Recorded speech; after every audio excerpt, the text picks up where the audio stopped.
Hey guys, this is Andy. As you know, we are a trading company, but today I want to talk about why customers don't like trading company and want to work with factories directly. And today we are going to figure it out through the price. First of all, as you know, when you are buy product from a trading company, they have to buy it from factory and sell it to you, which means they will have some profit during this process. Normally, the trading company in auto parts industry, they will earn 10% or 20%, but it's not a big deal comparing to the service that a trading company offers, like quality inspection, sourcing, and payment term. For example, the factory sell these parts with $10, and the trading company will add $1 or $2 and sell it to customers with $11 or $12. And when customer receives the parts, they will sell it with $30. So the trading company earns only $1 to $2, which is only 3% or 6% of the value when customers sell these parts. So comparing to the service that the trading company offers, this is not a big deal. It's a small part. So what's the main reason that customers hate the trading company? In my opinion, I name it with the price fraud. For example, the factory sells this part with $10 and the customer can sell it with $100. And what will happen if the trading company knows that the customer can sell it $100?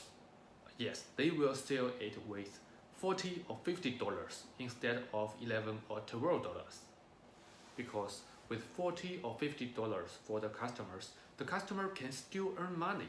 Even they add the tax, the shipping charge, and some fees. The customers can still earn $20 or $30 when they are selling $100. So what's the problem is? What's the risk is? When trading companies sell $40 or $50 to the customer and the customer can sell it with $100, it seems that everyone can earn lots of money. So what's the problem? Because when you know customers can sell it with $100, this is what happened today, not what happened 3 months later.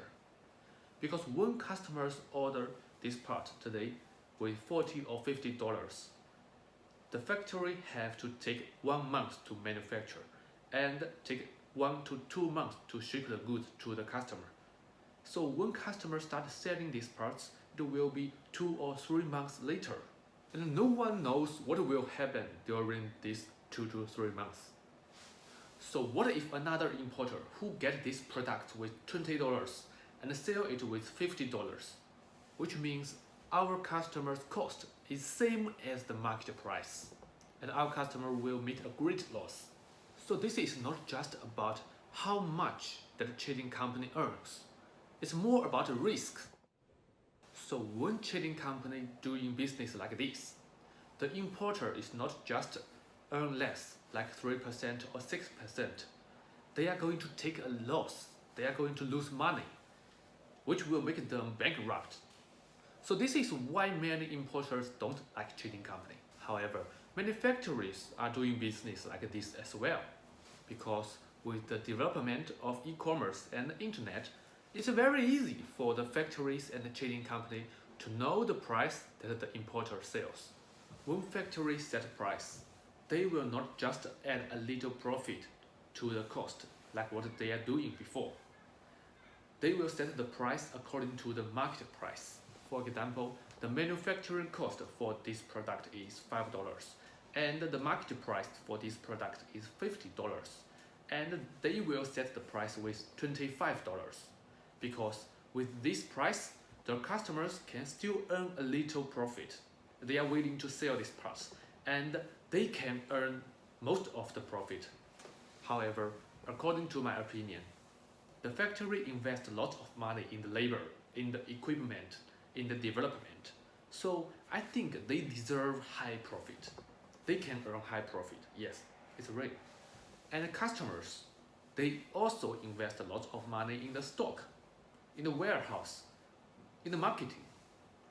So the customer can also earn high profit. It's reasonable. And what about trading company? The work they are doing is sourcing, quality inspection, product integration, and shipping. So this kind of work didn't require a high investment. So in my opinion, when there is a high profit, the factory can earn it, the customer can earn it, but the trading company cannot earn it. They should left the high profit for the customers and the factories, because when factories and the customers growing, the trading company is growing. So this is everything that I want to share with you today. And in the next video, I will tell you more potential problems when you are working with a trading company.